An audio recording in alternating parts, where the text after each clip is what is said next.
Women and the society. We have a special guest on the show, and she'll be talking to us about how to take care of grannies, how to take care of people, how to take care of everyone around us. So we'll be talking more about humanity and the love for humanity.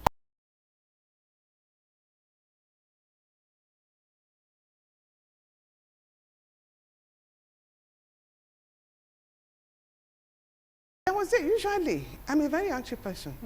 I sweep. I love doing all things. So when I got to the shop that day, I was sweeping in front of my shop, and there was a young lady standing in front of the mirror, and she just stepped back for me to finish sweeping and went back in there to look at the mirror. And I was like, oh, we wouldn't do that when we were younger. You see an adult sweeping. How dare you not collect that broom, even if she's not your mom? So I left her because I didn't want to disrupt her program for that day. You know, I didn't want to affect her emotionally. Let her go for her lecture. When she came back, I called her and I gave her a piece of advice. I said, my dear, what happened this morning? And you just checked back? Papa, it's not the ideal. And she knelt down. She said, Grandma, please, I'm sorry. I'm sorry. And do you know that conversation that I had with that young lady turned her around? Because when it was time for them to elect executives, she actually came out. And she was appointed the floor rep of that floor. And she came to me and told me categorically it was that conversation that I had with her that made her to come out and do what she did. To correct her friends. But there are some of them that you correct, they don't listen to you. It'd be like, are you my mom? And if my mom didn't say this when I was home, what is your own? But all in all, so concerned parents and educators initiative, Mrs. Ogunde put us together a team, and the admins of that group were all women. I think we're about 10 women. And we have done, by the middle of this year, will be, I think it was June, will be 10 years. She started the group on Facebook, and it's metamorphosed into physical, and we went into teachers training. We were training teachers.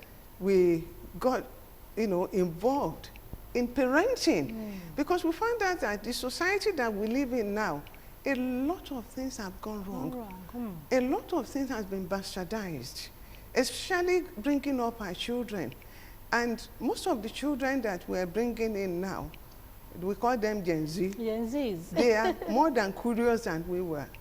When we were growing up, we obeyed our parents. Whatever they say, we say, yes, ma'am. And believe them. And believe them. We weren't curious. Even if we didn't have that effrontery to say, but now, if you are winking your eye, trying to, because our parents were talking with us with body language and gestures. And gestures. And if your mom, if a friend or a visitor, gives you something, and your mom doesn't want you to collect it, she can cough twice. That cough has a and you will look, and the eye will do the talking, and you just move away from there. But if you do that with a Gen Z child, Grandma, what is wrong with your eye? Why are you blinking your eyes? So concerned parents, we did a lot. It's a baby, a pet project for Mrs. Ogunde, and we all got involved, totally involved. We affected the society positively, and we are still affecting the society positively. Okay, let's go to Grateful Grannies. You are the founder of that. I am the founder of Grateful Grannies. What are you trying to pass across? Are you saying grandparents are not being taken care of, or what does it mean? No, well, we can't run away from the reality of the fact that the family concept that I keep saying what we grew up in has totally changed. Changed. When we were growing up, we had extended families living in the whole compound, just like the Indians will do. You have the grandmother living there, you have aunties living with you, you have cousins living with you, you have different types of people in the house. But now, it's every man to himself. Immediately we started building 4 flats, 2 flats. And self-contained. Self-contained. You are telling others that, look, you are not welcome.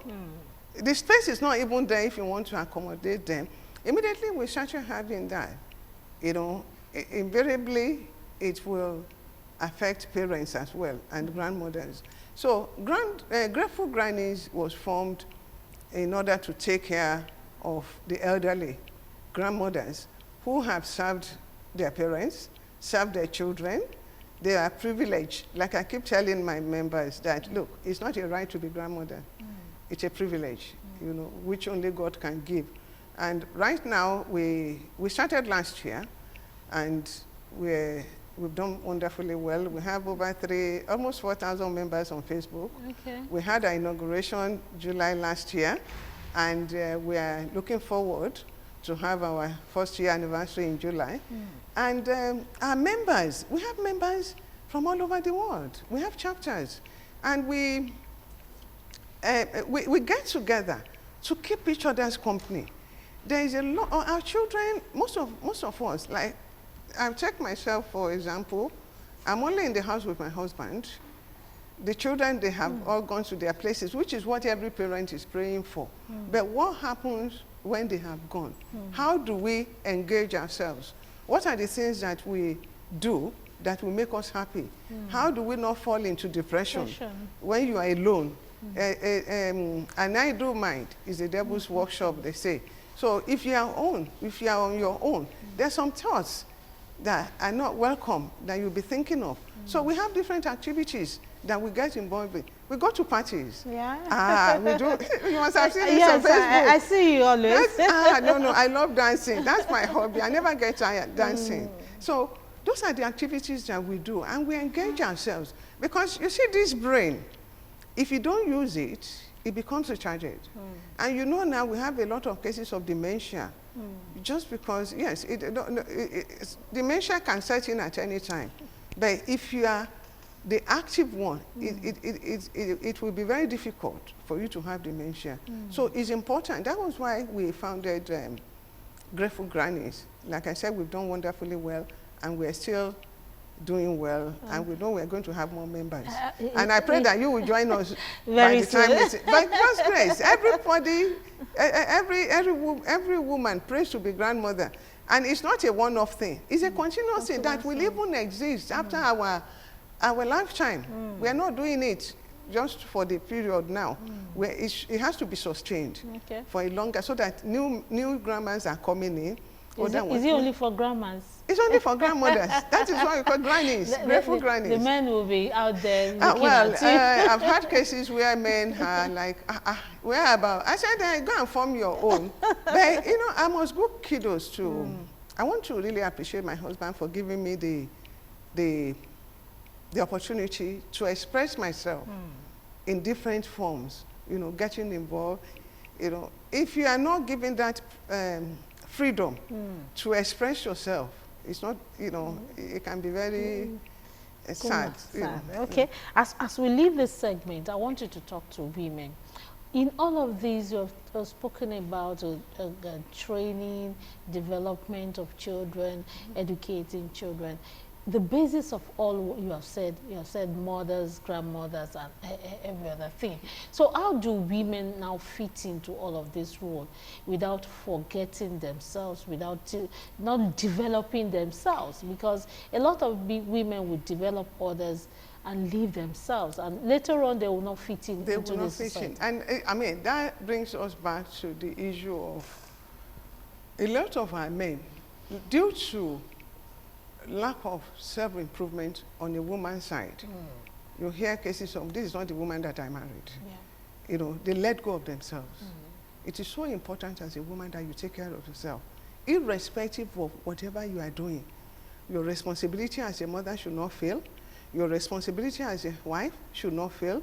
Your responsibility as a community person should not fail. So every woman should learn and be open should be teachable to acquire all these tools that you need to live in a society whereby you will be meaningful to the society you are living in and not neglecting yourself. We call it self-love now. Yeah. Because I tell people, if you enter into airplane, okay, and they're doing safety check, they will tell you that we have a mask for oxygen. Yeah. In case of emergency, use your mask first before you decide to help another person. It's the same thing about living. If you don't have that resources in you, there's no way. You can't give what you don't have. You need to be in good health for you to be able to move around and do all those stuff that you are doing. So it's important that you take care of your health. You need to look good so that wherever you go, first impression lasts. Some women, there was something I posted that every time you see a woman well-dressed and conscious of herself, it's not looking for attention. When I look in the mirror, I want to see a feedback from that mirror that, oh, Kemi, I feel good. You feel good. Because it gives you confidence in the society. You can raise your chest up without shoulder pad, raise your shoulder up, and you fit in. And people will it draws people to you. And neatness is so important. A lot of our women are not neat. I'm sorry to say. It's so important that you keep yourself very, very neat. It's a cleanliness is godliness or whatever. So it's important. So every woman should learn and be open to learn from others. When you mingle with others, don't copy the bad side of those people. Look at I mingled with a lot of elderly people. I said it recently. Most of my friends, I have elderly people because I have time for them. I want to learn from them what makes them tick. How did they get to where they are? It's not about, yes, some people are educated, but they're not too educated. They're not educated, if you know what I mean. Education is one part. Life itself is another part. It's good to have both, but you can actually self-develop yourself just like I have done. I didn't go to university, and I don't regret not going to, and that doesn't mean I can still not go back to university. But I want to do all the things that makes me happy. Like my father would say, it's that will end, I can fly. Okay. I can, even if your brain wants to, your body might not be there to do all these things that we're doing now. So it's important that you balance up. Balance up. Your children are important. Training them is so important. Because once you train a child, you can be rest assured that in your old age you won't have problems. And be prayerful. Prayer is important. As a mother, as a community leader, as somebody that people look up to, your prayer matters. It's like the prayer of the faithful availeth much. It might not be, it might be short prayer. It doesn't have to be long. Let whatever comes out of your mouth be edifying. Let it bless other people. So that in return, when we have a society that is well-mannered, a society that values, then we'll be happy. We won't have all this problem that we're having. Mrs. Kemi Koleowo, thank you for talking to us on this segment. But before we allow you leave, we want to have this short break. After now, we'll ask you about your favorite color, attire. And I know that you do justice to that. Thank you for talking to us. Thank you. All right, this is the moment that we have been waiting for, the moment to know the favorite of our guest. In this case, Mrs. Kemi Koleowo will telling us some of our favorites, which includes our favorite food, color, attire. And we want to know if she's the Owambe type. We'll know after this break.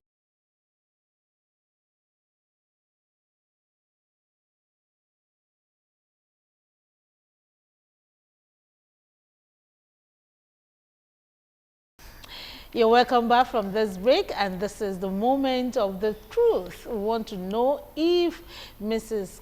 Kemi Koleowo is someone that knows how to play some games, and that will be in this segment. Okay, madam, since you are into trading ashoke and other materials, we want to know from all the colors that you must have seen, all the attires that you must have seen, which of these colors you particularly pick interest on? Anytime, any day, you just say, yes, this is my color. Let me put it this way, that probably because of the nature of my job going into Ashoke, my colors vary. Okay. Varies. You know, I have eyes for good things. Don't be small. You know, as a woman, you should be able to blend your colors. Okay. It's so important, you know. And there's what we call, there was a time we went through the phase of color riot, where you put blue on black, blue on blue, you know, but little by little. Color blocking. Color blocking. You put yellow on blue. We still do it. Yes. We still do it. And I think it's good to play around with colors, you know. But if I look back, I think wine and red are my colors. Okay. I love those colors. Almost same color.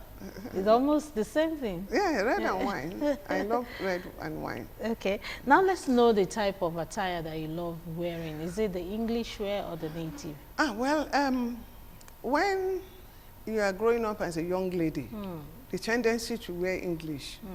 But now, see me now in my want to be free. I want to be free. But I still put on my jeans with my top, my t-shirt, and my face cap. And sometimes I carry my backpack as well. Imagine. So I hope you, when you dress like this, you go out with daddy. A lot of people will just be, there was a day I was traveling outside the country, and I wore jeans trousers with jeans top and my face cap, and somebody saw me from afar and said, Mrs. Koleowo, who doesn't have a girl that is as old as this? Until I said, Madam, leave this for the young kids now. That he was like, this person looks so much like Mrs. Koleowo, but she doesn't have it. She's too young. She looks too young. You know, I think you dress comfortably. Okay. It's so important. And dress reasonably. Wherever you find yourself, let your dressing do the talking about you. You know, a lot of our girls nowadays, they're almost naked, which is a shame, really. You know, and each and every one of us, we have a lot of work to do in that area. Don't shy. They're not going to like it, but do your own. You know that you've paid you've done your own part in the society that we live in. Okay. So I love dressing up. Okay. I love dressing up. Okay, let's know your food now. Since I'm from Remo. So ebiripo number 1. I can eat ebiripo in the morning. I can eat ebiripo for the rest of my life. Okay. That it's a delicacy. Let me call it delicacy, which is synonymous with Remo people. We love ebiripo. Then ikokore. Ikokore with eba tutu. Imagine. You are going the traditional way. The traditional way. Then ofada rice. Okay, still traditional. It's still traditional. When I go to parties, and I love amala as well. Okay. So I'm an all-rounder when it comes to food. But ebiripo, any day. Anytime. Anytime. No, I don't joke with ebiripo. Let me tell you one story. I came back on holidays when we were in UK. We were living in Manchester then. And when I was going back, I brought so many issues, what I am. And my husband, when I got to it, he said, why your boxes are so heavy? By the time I go, I said, all the way from Nigeria, all that you could bring, it's what I am. I brought what I am. I took ogiri. So I said, so this box is, I said, yes, because I'm cocoyam. I must eat a bibo. I must eat a bibo. Even when I go to visit the children outside the country, I go with my leaves and grater and cocoyam so that we can have a bibo. I've passed it on to them as well. They love a bibo, but my husband doesn't eat a bibo. Okay. Because he's from Odo Shenlu, which is is different from Remo. Remo, yeah. I think within Remo, we love a bibo. Okay. So I love a bibo and kokore. All right, now before we go, Coastal, we want to know if you're the party-loving type. We want to know if, without going to parties, your mind is not really at rest. No. Like I said, I was a very quiet person. Okay. I wasn't party going. I remember my sister telling me, won't you go out? Don't you have friends? But so people seeing me now, that because of the calling, by virtue of being involved in grandmothers and looking for activities to engage them in, I have to kind of be present for most of the parties. You know how we do things in Nigeria. Administration must come. Please come to my party, kind of a thing. And so that has opened me up to, but if I don't go to party, it doesn't affect me. Okay. I get occupied in so many ways. I read a lot. Okay. I read a lot. I do housework. I still wash my clothes myself. I don't give any of my clothes to dry cleaners. None of them. I clean the house. I have a cleaner that comes once in a while, but in between, I have to do, form of exercise. Yes, form of exercise. It's very important. Move around, and I'm a cleanliness nut. I can't stand it at all, in any form. I run a shop and scout camp, and they have labeled me, Grandma is too clean. So somebody saw my shop recently. Grandma, I think I'll bring my wife to come and learn from you. Look at how sparkling your shop is. You dare not throw anything in front of my shop. You pick it up. You pick it. They've labeled me, but I don't mind. I don't mind. I don't mind.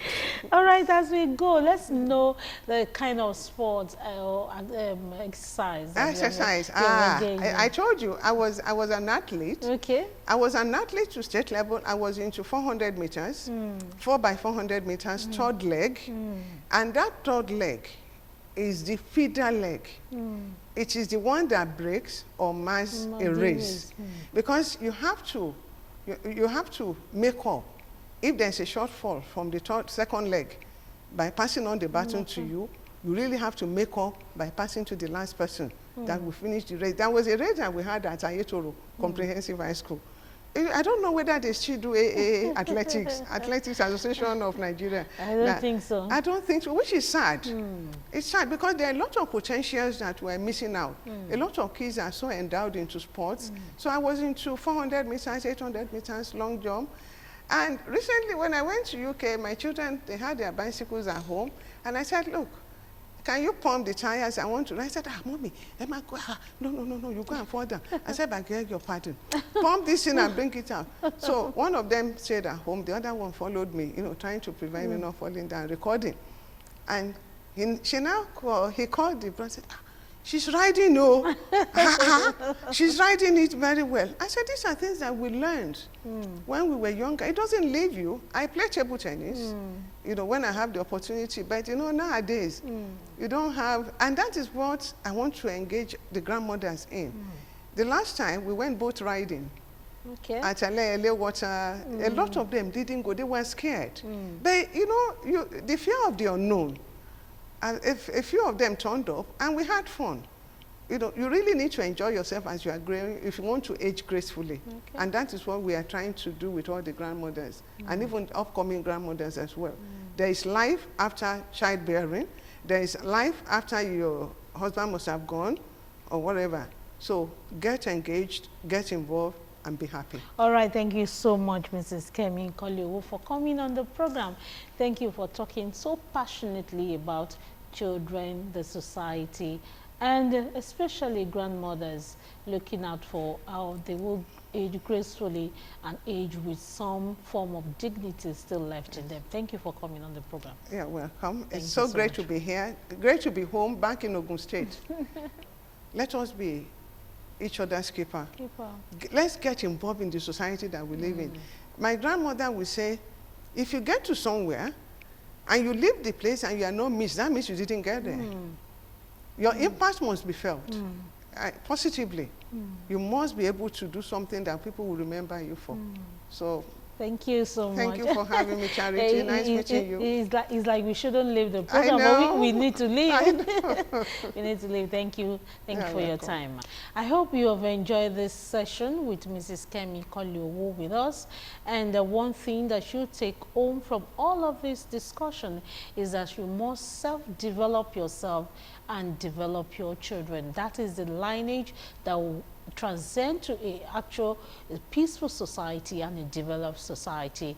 Until next time, we will come your way. I remain Charity James and be impactful in that sphere. Don't forget that education or no education, you have to play your part, and your part must be played well.